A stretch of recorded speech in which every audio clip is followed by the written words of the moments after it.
तो कल हमने ट्रैक कंप्लीट किया था और आज इस वक्त फिर से हम अपने कैंप साइट पे आ चुके हैं। और मैं बताना चाहता हूँ कि जब भी आप जाएं जाएं ट्रैकिंग के लिए तो एक काम करिए। आप अपने गियर्स और अपने अपना सामान, अपने जूते, और जूते भी एकदम ग्रिप वाले जो कि प्रॉपर ट्रैकिंग शूज़ वो होने चाहिए आपके पास। अदरवाइज़ आपको ट्रैक करने में बहुत डिफ़िकल्टी होगी और हो सकता है कि आपको और भी परेशानियों का बहुत ज़्यादा सामना कर सकें। क्योंकि देखिए, जब अभी फ्रेश स्नो है, जैसे इस पर चलते हैं आप तो ये जम जाती है और जमने के बाद ये ब्लैक आइस हो जाती है।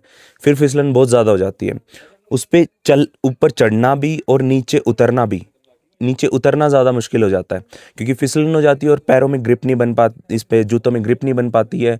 तो इसलिए कई बार चेन का इस्तेमाल करना आपको पड़ना चाहिए पड़ जाता है। तो इस वजह से आपको ज़रूरी है जब भी आप कहीं भी ट्रैक पे जाएं, आपके पास प्रॉपर हर एक इक्विपमेंट होना चाहिए जो जो आपको नीडी लग रहा है।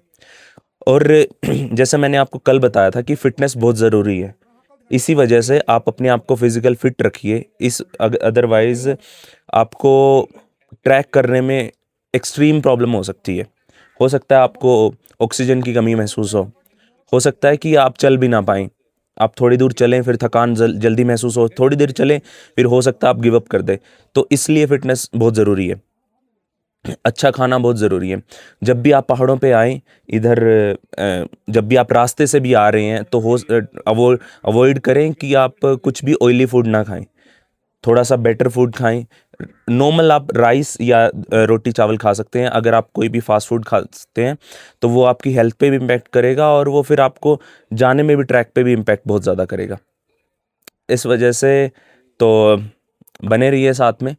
और मेन बात ये है कि कल मैंने कुछ इंसिडेंट देखे थे तो मैं इसीलिए अवेयर करना चाह रहा हूँ कि अपने साथ इक्विपमेंट बहुत ज़रूरी है। आपके पास 2 शूज़ होने चाहिए क्योंकि जब आप स्नो में चलेंगे तो हो सकता है उसमें धीरे धीरे स्नो बन के वो एकदम जूता गीला हो जाए। अगर आपका वो ट्रैकिंग शूज़ एकदम थोड़ा सा नॉर्मल ही है तो, अगर वो बहुत बेटर है तो फिर उसमें उसके अंदर स्नो हो जाएगी और आपको दूसरे शूज़ की भी ज़रूरत पड़ सकती है क्योंकि आपको वापस भी अपने घर जाना, तो आप ऐसे जा नहीं सकते हैं।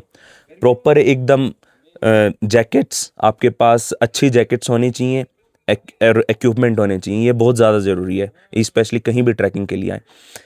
और चाहे वो बिगनर्स भी क्यों ना हो, अगर आप एक बिगनर ट्रैकिंग कर रहे हैं तो अपने साथ किसी गाइड को ज़रूर रखें। स्पेशली जब आप स्नो के लिए आ रहे हैं, स्नो के किसी भी ट्रैक के लिए आ रहे हैं, आप अपने साथ अपने दोस्त को भी रखिए जो एक्सपीरियंस भी हो और आपकी हेल्प भी कर पाए। फॉर एग्जांपल, आपको कुछ ट्रैक के बीच में किसी चीज़ की ज़रूरत पड़ रही है, आप अनकॉन्शियस फील कर रहे हैं, तो वो आपकी हेल्प भी कर पाएगा कहीं ना कहीं।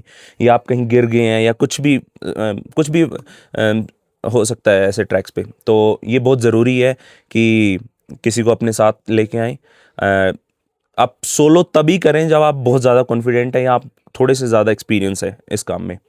क्योंकि जितनी चीज़ें ये दिखती हैं कि इतना आसान है ये ट्रैक, मतलब क्योंकि अभी विंटर्स में ट्रैक करना और समर्स में ट्रैक करना बहुत दिन रात का फ़र्क होता है। और विंटर्स में बहुत ज़्यादा स्लिपरी हो जाता है। ए, मतलब मैं बयान नहीं कर पाऊँगा, अगर आप खुद एक्सपीरियंस करेंगे तो हो सकता है मैं आपको कहीं आगे दिखा पाऊँ, तो वो बहुत ज़्यादा स्लिपरी हो जाएगा। तो बने रहिए।